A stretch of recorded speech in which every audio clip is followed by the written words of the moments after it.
Assalamualaikum warahmatullahi wabarakatuh. Alhamdulillahirabbil alamin wal aqibatu lil muttaqin wala udwana illa 'alal dzalimin. Asyhadu an la ilaha illallah wahdahu la syarikalah wa asyhadu anna Muhammadan abduhu wa rasuluhu amma ba'du. Puji dan syukur marilah kita panjatkan kehadirat Allah Subhanahu wa taala yang mana atas kudrat dan irodatnya lah alhamdulillah kita semua masih dikasih kesehatan jasmani dan rohani sehingga kita semua masih bisa berkumpul dalam keadaan sehat. Dan tak lupa sholawat serta salam semoga tetap dicurah limpahkan kepada junjungan kita semua, yakni Nabi Muhammad Shallallahu Alaihi Wasallam. Tak lupa kepada keluarganya, para sahabatnya, para tabi'in tabiatnya, sehingga sampailah kepada kita semua selaku umatnya. Alhamdulillah kami dari kelompok 3 yang beranggotakan, yang pertama ada saya sendiri Egis Ahmad Syafi'i, yang kedua ada Muhammad Alfiandi, yang ketiga ada Rashid Abdurrahman, yang keempat ada Saudara Yogi, yang insya Allah akan mempresentasikan sebuah makalah yang bertemakan tentang hadis dan timbangan.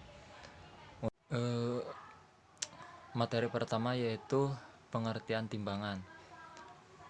Kata takar dalam kamus bahasa Arab yaitu mikyal, kail, sedangkan kata timbangan dalam bahasa Arab yaitu wazan atau mizan. Takaran diartikan sebagai proses pengukuran untuk mengetahui kadar, berat, atau harga barang tertentu. Dalam kegiatan proses mengukur tersebut dikenal dengan menakar. Menakar yang sering disamakan dengan menimbang. Menakar atau menimbang merupakan bagian dari perniagaan yang sering dilakukan oleh para pedagang. Para pedagang menggunakan alat untuk menakar yaitu kaleng tangan dan lain-lain. Sedangkan alat untuk menimbang yaitu timbangan yang juga disebut dengan neraca karena memiliki keseimbangan. Timbangan dipakai untuk mengukur satuan berat yaitu ons, gram, kilogram, dan lain-lain. Takaran dan timbangan ada dua macam alat ukur yang diberikan perhatian untuk benar-benar dipergunakan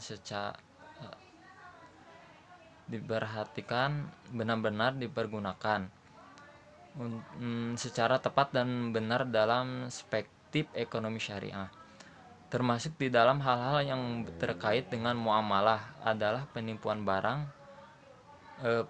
barang dagangan dan kecurangan. Jika penipuan dilakukan terhadap pembeli dan pembeli tidak mengetahuinya, penipu seperti itu tingkat dosanya sangat besar. Jika penipu diketahui pembeli, dosanya lebih ringan. Adapun jika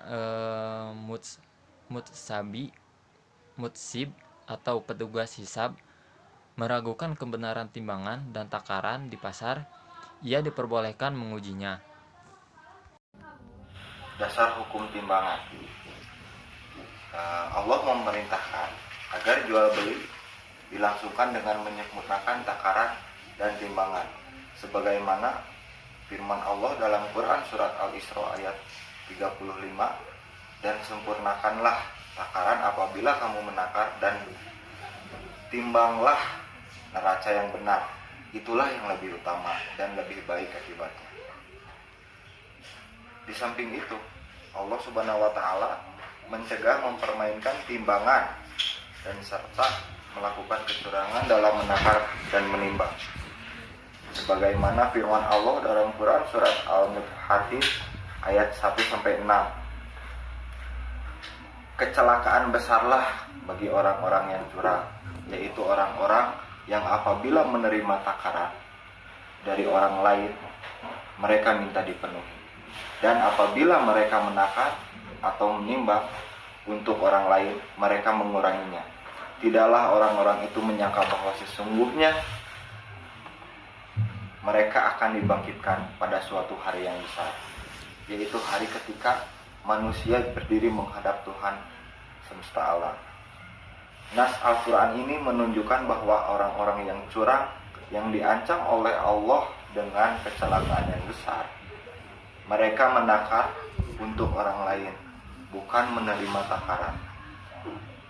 seakan-akan mereka mempunyai kekuasaan terhadap manusia dengan suatu sebab yang menjadikan mereka dapat meminta orang lain memenuhi takaran dan timbangan dengan sepenuhnya.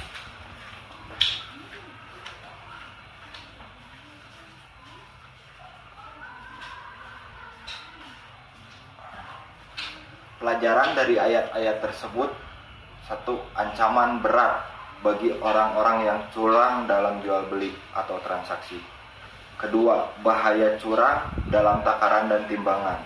Ketiga, kewajiban manusia memberikan seluruh milik orang lain dalam tanggungannya.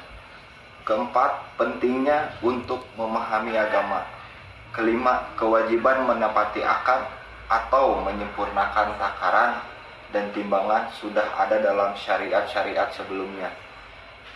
Kenekadan dalam berbuat maksiat bertolak dari tipisnya keimanan orang kepada hari akhir.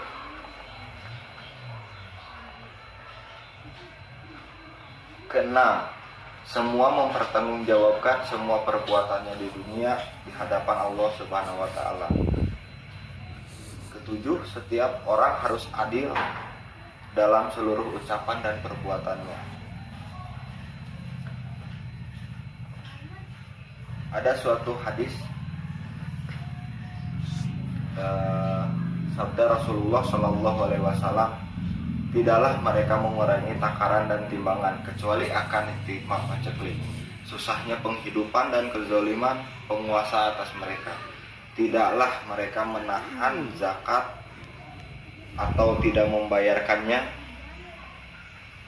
kecuali hujan dari langit akan ditahan dari mereka. Dan sekiranya bukan karena hewan-hewan, niscaya manusia tidak akan diberi hujan. Diriwayatkan oleh Ibnu Majah. Maksudnya adalah mereka ditimpa kekeringan dan paceklik, yaitu Allah Subhanahu wa taala menahan hujan dari mereka. Dan jika bumi menumbuhkan tumbuh-tumbuhan, maka Allah akan mengirimkan musibah kepada mereka berupa serangga, ulat, dan hama penyakit lain yang merusak tanaman. Dan jika tanaman itu berbuah, maka buahnya tidak ada rasa manis dan segar. Betapa banyak petani yang melakukan kecurangan, mendapati buah-buahnya tidak memiliki rasa. Untuk selanjutnya saya akan membahas mengenai bahaya mengurangi takaran dan timbangan. Kecurangan dalam mengurangi takaran dan timbangan adalah satu bentuk praktek syarikoh atau pencurian terhadap milik orang lain dan tidak bersikap adil dengan sesama. Dengan demikian, bila mengambil milik orang lain melalui takaran dan timbangan yang curang, walaupun sedikit saja berakibat ancaman kecelakaan, dan tentu ancaman akan lebih besar bagi siapa saja yang merampas harta dan kekayaan orang lain dalam jumlah yang lebih banyak. Syekh Abdurrahman As-Sadi rahimahumullah dalam tafsirnya mengatakan, jika demikian, ancaman bagi orang-orang yang mengurangi timbangan dan takaran orang lain, maka orang yang mengambil kekayaan orang lain dengan paksaan, dengan mencurinya, ia lebih pantas terkena ancaman ini daripada mutaffifin. Tentang bahaya kecurangan ini terhadap masyarakat, Syekh Athiya Salim rahimahumullah mengatakan, diawalinya pembukaan surat ini dengan doa bagi para pelaku tindakan curangan dalam takaran dan timbangan itu menandakan betapa bahayanya perilaku buruk ini. Dan memang betul, hal ini merupakan perbuatan berbahaya karena timbangan dan takaran menjadi tumpuan roda perekonomian dunia dan asas dalam transaksi. Jika ada kecurangan di dalamnya, maka akan menimbulkan khalal atau kekisruhan dalam perekonomian, dan pada gilirannya akan mengakibatkan ikhtilal atau kegoncangan hubungan transaksi. Ini salah satu bentuk kerusakan yang amat besar Untuk selanjutnya, materi akan dilanjutkan oleh teman saya. Selanjutnya, perintah menyempurnakan takaran dan timbangan. Perintah Allah untuk menyempurnakan takaran dan timbangan dengan adil berlaku bagi diri sendiri dan bagi orang lain. Konsep persaudaraan dan perlakuan yang sama bagi setiap individu dalam masyarakat di hadapan umum hukum harus diimbangi dengan keadilan. Tanpa pengimbangan tersebut, keadilan sosial kehilangan makna dengan keadilan ekonomi. Setiap individu akan mendapatkan haknya sesuai dengan kontribusi masing-masing kepada masyarakat. Setiap individu pun harus terbebaskan dari eksploitasi individu lainnya. Islam dengan tegas melarang seorang muslim merugikan orang lain.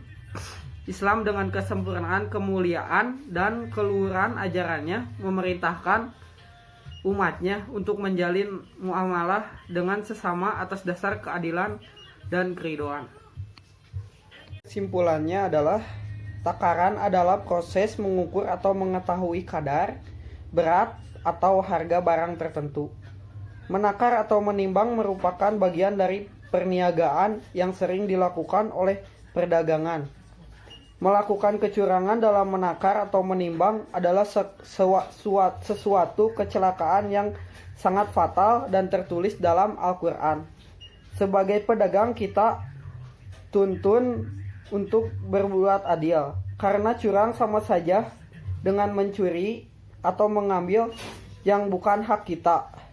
Ini jelas tindakan yang sangat dilarang, karena dalam ekonomi antara penjual dan pelanggan harus sama-sama puas dan ridho. Sekian presentasi dari kelompok 3. Wassalamualaikum warahmatullahi wabarakatuh.